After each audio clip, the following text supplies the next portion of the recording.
Hello everyone, my name is Ajay Kumar and I have scored All India Rank 60 in CAPF Assistant Commandant Examination 2024। आज इस छोटे से video में मैं try करूँगा कि मैं अपने रिसोर्सेज को बता सकूँ, अपनी स्ट्रेटजी को बता सकूँ और ये बता सकूँ कि कितनी देर लगती है इस एग्ज़ाम को क्रैक करने में। एंड आप लोगों की रिपीटेड रिक्वेस्ट थी ऑन इंस्टाग्राम एंड एक दो भाई ने यूट्यूब पे भी कमेंट करा था कि प्लीज़ इस चीज़ को शेयर करूँ। मैं खुद ये चीज़ शेयर करना चाहता था बट किन्हीं कारणों की वजह से, समय कम मिल पाने की वजह से कर नहीं पा रहा था, तो मैंने सोचा आज एक वीडियो बना लूँ। आई होप आपको ये वीडियो जो है वो इन्फॉर्मेटिव लगेगी, पसंद आएगी। अगर आपको लगा कि कुछ इन्फॉर्मेटिव है तो मुझे कमेंट्स में बताना, अगर लगे कि कुछ मैंने मिस आउट कर दिया तो भी कमेंट्स में बताना और मैं अपने से कोशिश करूँगा इस वीडियो के अंदर सब चीज़ें ऐड कर सकूँ। बट अगर नहीं भी होगा तो आप मेरे को बता देना। और मैं कोशिश करूंगा कि जो मेरे नोट्स थे या कुछ इंपॉर्टेंट चीज़ें थी जो मैं यूज़ करता था वो कहीं ना कहीं साइड में इस वीडियो में अटैच कर दूं ताकि आपको हेल्प हो पाए। तो शुरू करते हैं वीडियो को। रैंक आपको पता है, नाम आपको पता है, बैकग्राउंड के साथ शुरू करते हैं। मेरी अपब्रिंगिंग, मेरी एजुकेशन और मेरी प्रिपरेशन जो है वो उधमपुर से हुई है because I belong to the district Udhampur of Jammu and Kashmir union territory. Class 11 से ही मैंने ह्यूमैनिटीज़ को जो ऑप्ट कर लिया था। I continued with the history, political science, sociology and environmental science since class 11th और ये मेरे ग्रेजुएशन तक जो है कॉम्बिनेशन रहा था। ये कॉम्बिनेशन मुझे स्कूल में सर ने सजेस्ट करा था एंड इसने काफ़ी ज़्यादा हेल्प करी है मुझे CAPF एग्जामिनेशन को क्रैक करने में। ये मैं बाद में बताऊँगा कैसे। मेरी ग्रेजुएशन GTC बॉयज़ उधमपुर से हुई है एंड CAPF के लिए मैंने कब से तैयारी शुरू करी, ये एस्पिरेंट्स का काफ़ी क्वेश्चन था कि हम कब से शुरू करें। देखिए, पहले मैं आपको अपना बता देता हूँ। मेरी ग्रेजुएशन 2022 अक्टूबर में हुई। नवंबर से मैंने प्रिपरेशन चालू करी क्योंकि एग्ज़ाम नेक्स्ट जो है वो अगस्त 2023 में था। एंड इसके साथ साथ जो है मैं बाकी भी एग्ज़ाम्स को दे रहा था बिकॉज मेरा ये मानना था कि अगर आप कोई चीज़ पढ़ रहे हैं तो उसको यूज़ करते रहिए और यूज़ करने का सबसे बेस्ट तरीका होता है कि आप एग्ज़ाम्स में अपेयर हो रहे हैं, क्योंकि जब एग्ज़ाम्स में आप अच्छा परफॉर्म करते हैं तो आपको कॉन्फिडेंस मिलता है। तो मैं इन सब एग्ज़ाम्स में जो है अपेयर होता था और जब पास होता था मुझे कॉन्फिडेंस ऑटोमेटिकली मिलता था। आप लोग अपने ग्रेजुएशन के लास्ट ईयर में तैयारी शुरू कर सकते हैं थोड़ी थोड़ी। कैसे करेंगे वो मैं आगे बताऊंगा। एंड अगर आपकी ग्रेजुएशन खत्म हो चुकी है तब तो आपके पास बेस्ट अपॉर्चुनिटी है। आपको ग्रेजुएशन का कुछ नहीं पढ़ना, आपको डायरेक्टली फोकस करना है सिर्फ सिलेबस पर।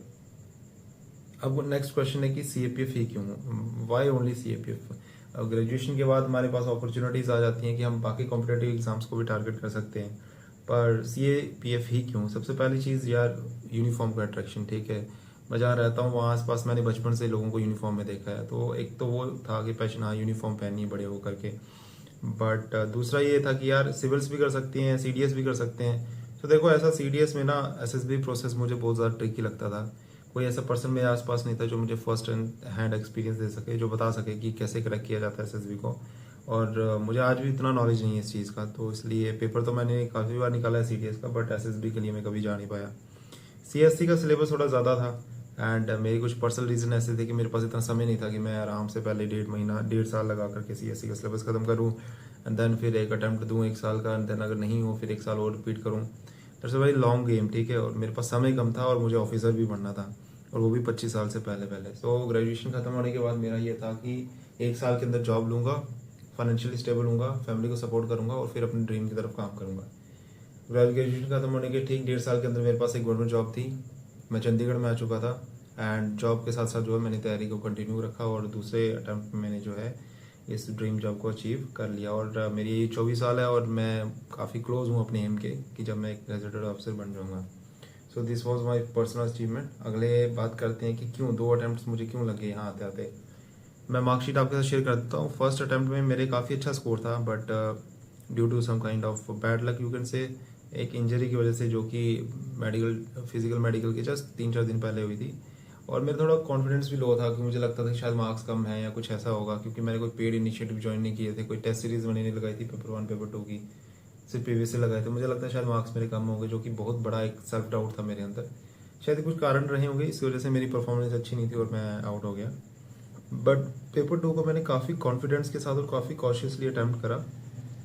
मार्क्स मेरे रिटर्न पेपर में फर्स्ट अटैम्प्ट और सेकंड अटैम्प्ट में मोर और लेस सेम ही थे, बट सेकंड अटैम्प्ट में जो है मेरी परफॉर्मेंस इंटरव्यू में थी, उसकी वजह से मुझे जो ऑल इंडिया रैंक 60 मिला है। मेरे इंटरव्यू में आई थिंक 119 मार्क्स हैं आउट ऑफ 150। सो काफ़ी मतलब बड़ा गैप जो हो जाता है अगर आपके इंटरव्यू में अच्छे मार्क्स आते हैं। Now let's talk about my strategy, right.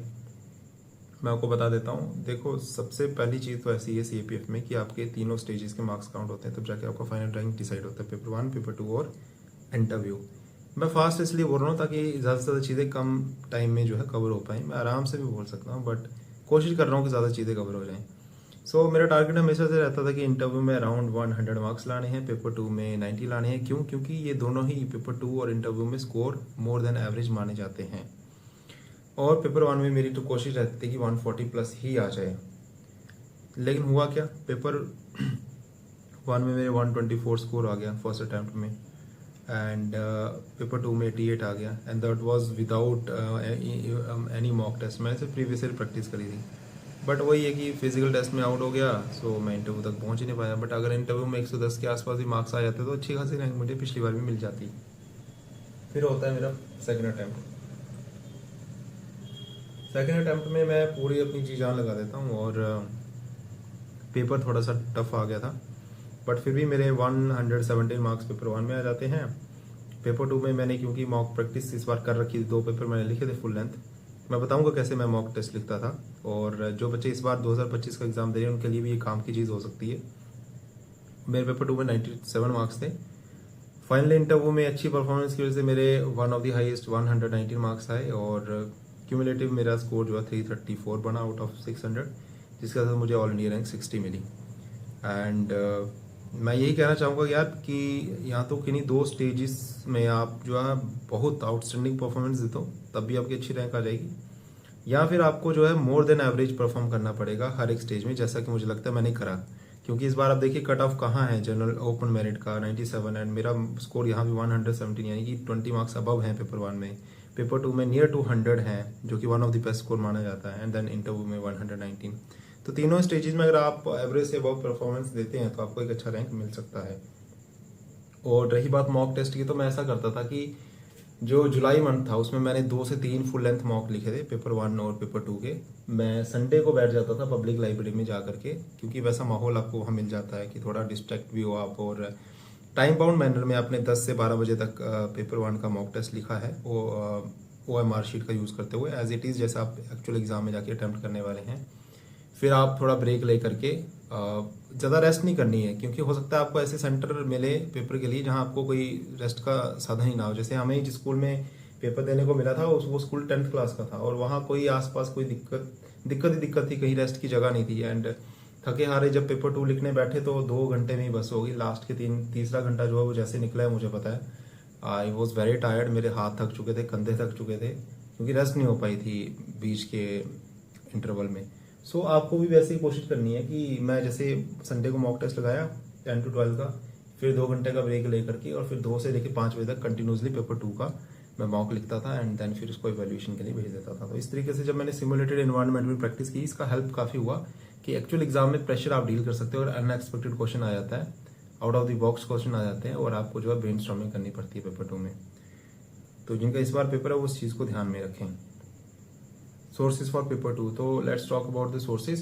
Paper 2 के सोर्सेज बहुत कम है यार, आप कम रिसोर्सेज को फॉलो करो, बट मल्टीपल टाइम जो है रिवीजन करो। जैसे विजन IAS की मंथली मैगजीन को मैं फॉलो करता था, थीम वाइज मैं प्रिपरेशन करता था। साइड में मैंने स्क्रीनशॉट लगा रखा है किस तरीके से मैं टॉपिक्स को थीम वाइज डिवाइड कर लेता था, और उसी तरीके से कंटेंट डेवलप करके जो है चीज़ों को मैं पढ़ता था। अब ये कैसे आपको सेग्रीगेट करना है इस मैगजीन से वो मैं आगे बताऊंगा।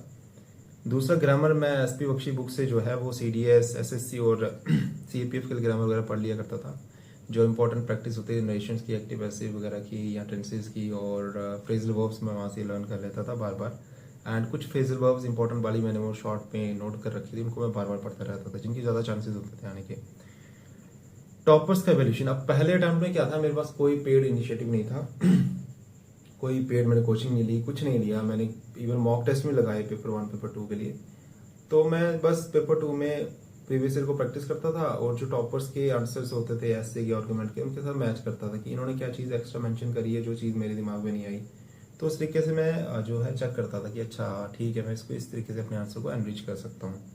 फिर मैं प्रीवियस ईयर की प्रैक्टिस बहुत करता रहा था फर्स्ट अटैम्प्ट में। दूसरे अटैम्प्ट में भी मैंने प्रीवियस ईयर लगाए, बट उतने मैं नहीं लगा पाया due to shortage of time.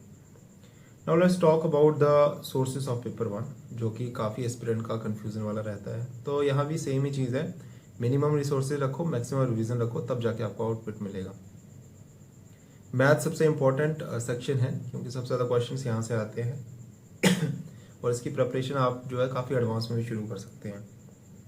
क्योंकि मैं एसएससी की तैयारी करता था तो थोड़ा बहुत अरिथमेटिक मेरा अच्छा था, मतलब मेरे को एडवांस मैथ नहीं आता था उतना, लेकिन अरिथमेटिक थोड़ा बहुत नॉलेज था। सो कैलकुलेशन कर लिया करता था। तो मैंने देखा कि यार मोस्टली क्वेश्चन मैं सॉल्व कर पा रहा हूँ, बट कुछ टॉपिक्स ऐसे हैं जहाँ पे मैं थोड़ा कमज़ोर हूँ, जैसे परम्यूटेशन एंड कॉम्बिनेशन वगैरह है।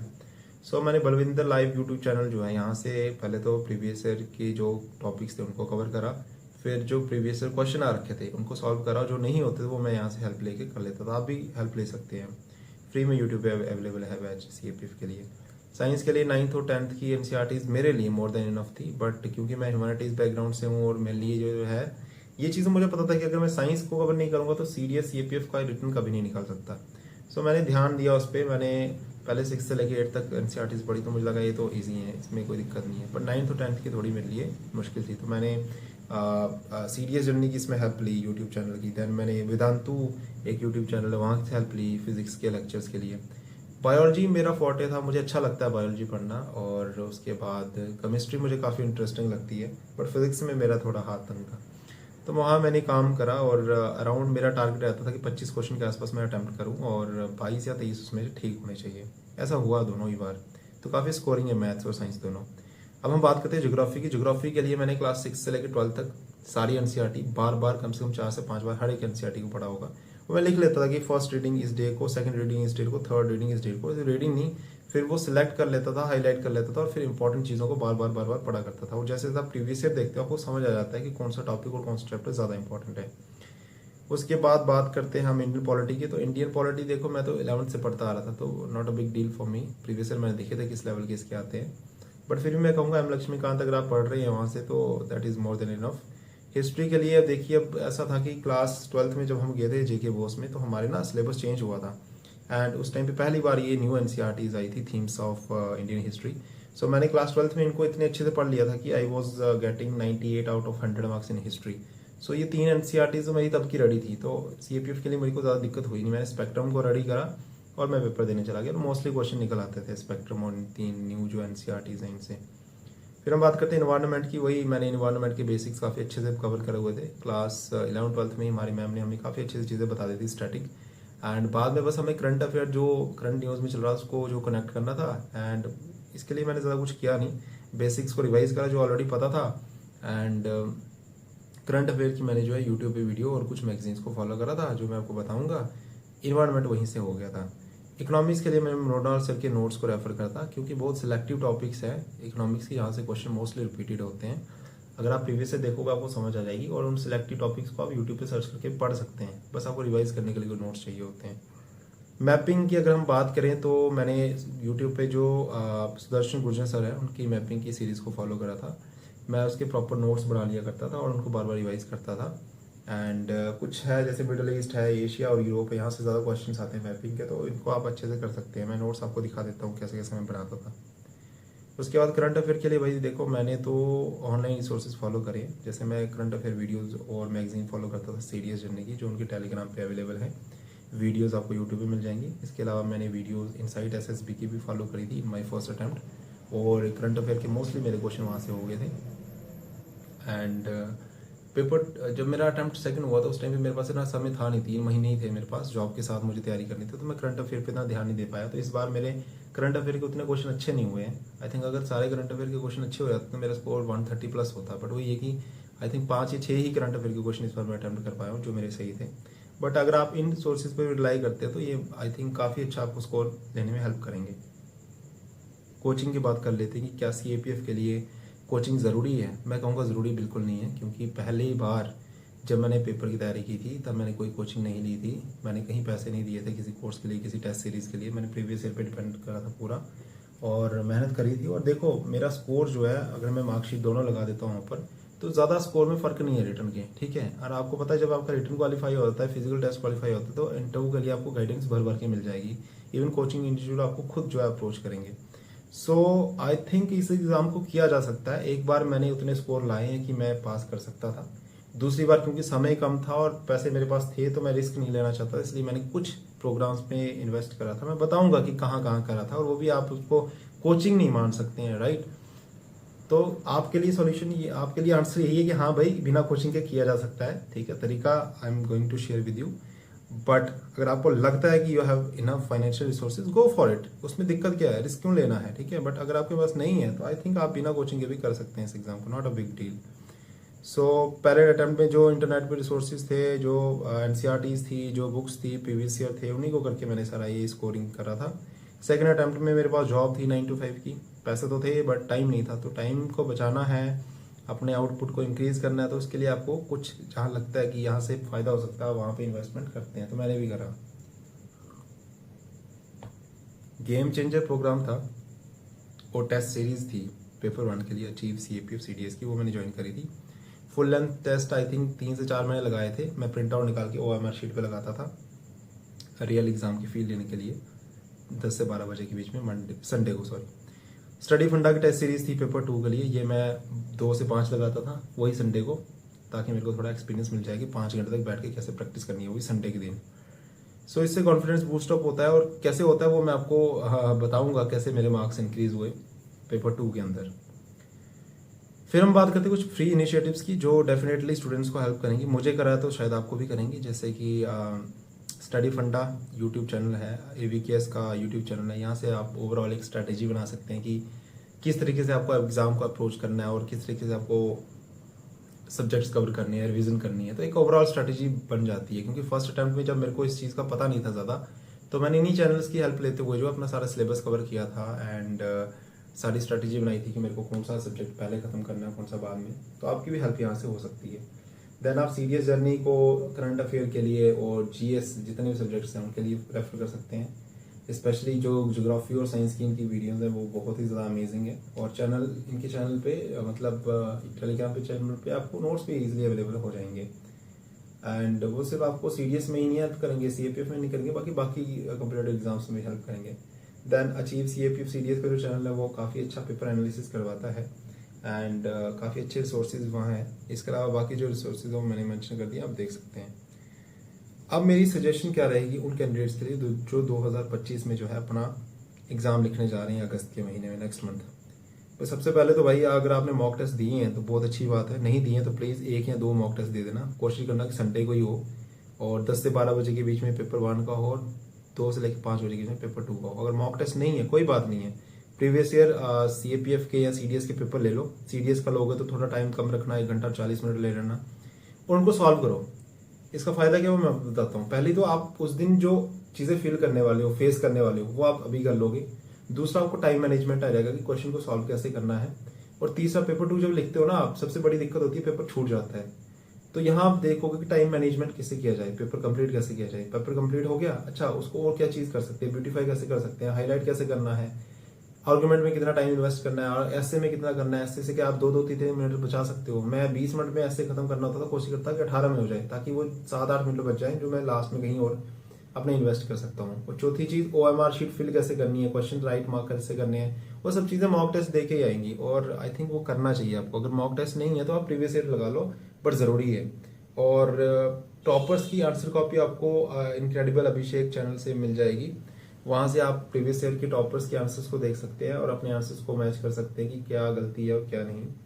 इसके अलावा अगर कुछ होगा तो मैं डिस्क्रिप्शन में डाल दूंगा, शेयर कर दूंगा। आपको लगता है कि कुछ चीज़ मैंने मिस आउट कर दिया, आप प्लीज़ कमेंट कर दीजिए। मुझे टाइम मिला तो मैं इसका रिप्लाई कर दूंगा, अदरवाइज मुझे लगता नहीं मैंने कुछ चीज़ छोड़ी है। बट इसके अलावा अगर कुछ होगा तो I will definitely share in my incoming video. से स्टे कनेक्टेड और रिव्यू ज़रूर बताइए कि कैसी आपको वीडियो लगी। And all the best. और अच्छा लगता है यार जब आप अपनी ड्रीम जॉब को अचीव कर लेते हैं, and that is do within the time frame that is set by you. So मैं तो यही कहूँगा कि अगर आपका भी ड्रीम है सीएपीएफ में आने का एज असिस्टेंट कमांडेंट, तो आप मेहनत करिए, क्योंकि अगर आप दिल से मेहनत करेंगे तो भगवान भी आपका साथ देगा। एंड अगर आप शिद्दत से किसी चीज़ को चाहते हो तो डेफिनेटली वो आपको मिलती है, मैं इसमें बिलीव करता हूँ। So all the best.